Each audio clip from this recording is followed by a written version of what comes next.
Hey everyone, today we have some data that is the manufacturer and the processor name.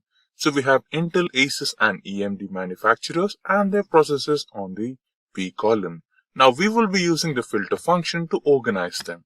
So it is really simple. All you have to do is type in filter, tap to select and the first range, that is the processor's range, and then press the F4 function key to fix the range. Now the manufacturers. Again, the function key F4 to fix the range. Now, equals to the Intel,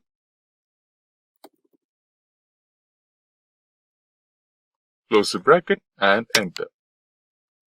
Similarly, you can copy paste the formula by replacing Intel with Asus. Press enter and there you go. Thank you.